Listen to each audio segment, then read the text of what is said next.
Valve's new card game Artifact delivers what it promises, a unique experience in the trading card game competitive scene, and honestly, it's set to shake up the world. They take the unique feel of a MOBA with 3 lanes and then they put it into a card game. It's extremely fun, extremely unique, and also creates a different challenge for the brain that I think a lot of card game enthusiasts really enjoy. It's a new tactics kind of quiz that you have to take every single day because you're still getting used to what it feels like to not just be playing on one board, but on 3. But honestly, if you're watching this video, you probably already knew that, and in fact, it might have been what intrigued you in the first place. So today, I'm going to spend some time talking about what I think is the key component of Artifact that will sell you in terms of buying this $19.99 purchase and then continuing to purchase packs if that's something for you. I'm also going to give you an idea about how you may want to approach your early days in Artifact if you don't want to spend a lot of money. I know a lot of people just want to buy the game and want to grind, and that's something that Valve has addressed and changed so that people have meaningful content and ways to go about playing Artifact without putting in a ton of money at first. But it doesn't mean you're going to get the valued experience that you're looking for out of this game. So really, this video is going to break down exactly what you can expect from just buying the $19.99 version, what you can hope to do, and the types of experiences you're going to have versus what you'll eventually probably have to do if you do want to purchase these packs. Let me know what you guys think in the comment section below about this, and let's get right into the gameplay. When you first enter Artifact, you are going to see some beautiful cinematics and you're going to be able to open your first fake pack. Now this isn't really a pack, this is more of like a starter deck that's going to give you a feel for how a certain type of deck may play. Very similar to those who play Magic the Gathering, there are different colors, and those colors kind of equate to what that deck is deciding to do. You might see some blue and white colors that maybe have a little bit more about the association of control and trying to kind of slow play matches, whereas there may be some more red and green, which is more aggressive, bigger creatures, bigger guys, and culprits, so to speak, that you'll be fighting against that are trying to win the game a little faster. All of these things help to define your playstyle, and Artifact does a great job of walking you through a couple of tutorial games while also showing you the basics of how to play. The first game I got to play, and that you'll most likely play when you get into Artifact, is more of an aggressive red-green style deck with bigger characters, bigger heroes that do a lot of damage and are a little bit more one-dimensional. I got to also play a second game after I learned the basic mechanics of what things do, what are the action phases, what are the kind of buy phases, what are these things, and where's my real goal of how I'm playing this game and where are my priorities, and then I played a more complicated deck which was more about control in game 2.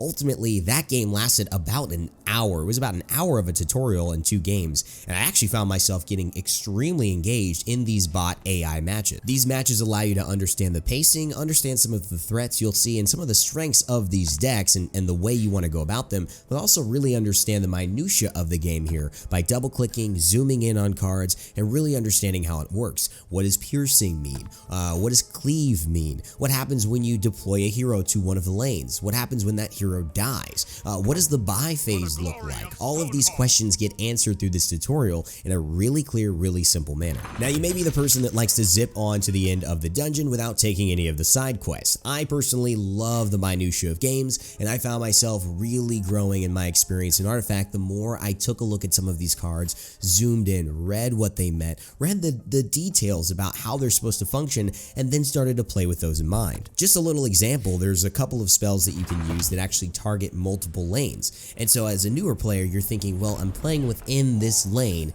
and each of the 3 lanes has its own kind of meta, but some cards will show up and they'll actually allow you to play outside of your lane and really shake up your decision making. Now you can't just play against, one set of cards, you're playing against 3 different sets of cards in different experiences. And little things like that on whether you do it well, whether you save the card, whether you use it on the wrong thing, which happened to me a couple of times, I started to say, okay, that's what I need to do next time, and I grew as a player from that experience. Once you start to figure out those cards, which I'm telling you will happen throughout this process of the tutorial, the next thing that this allows you to do is experiment with your direction of how you want to win games. Like most people understand, there are different ways to skin a cat, to use the old phrase, and in Artifact, it goes the same. There are 2 ways to win. You could get 2 separate towers, each at 40 health, and bring them down to 0, or you can get the same tower twice. The only difference is when you get one tower and then it goes down from 40 to 0, it pops back up at 80. So instead of doing 80 total damage by getting 2 separate towers, you now have to do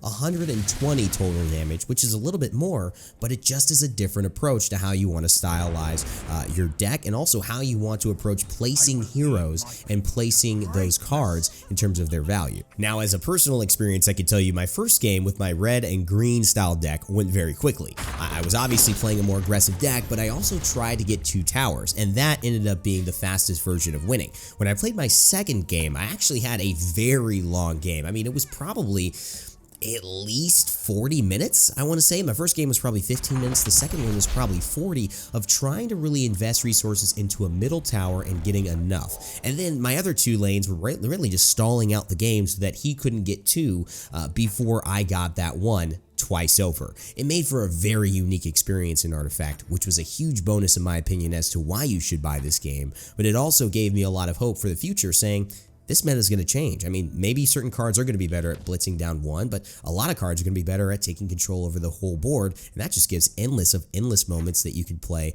and keep having fun. What I tell a lot of people who get into games for the first time, especially casual games that you have not entered into that foray, whether it be a MOBA like Smite, a hero shooter like Paladins, or of course a card game like Artifact, is to find something that you feel comfortable with and learn the mechanics of the game through that.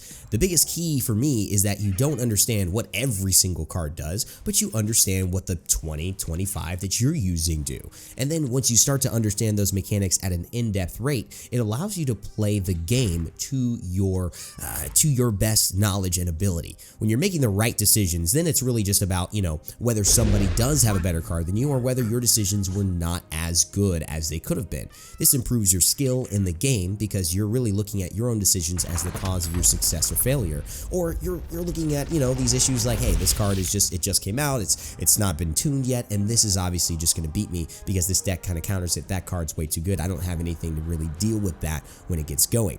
All of this, though, allows for Artifact to give you an opportunity to learn the very small things through staying consistent in what you're trying to do on your end. You can take this game at face value and continue to delve into the depth of the game rather than trying to delve into the depth of your cards while also delving into the depth of the game.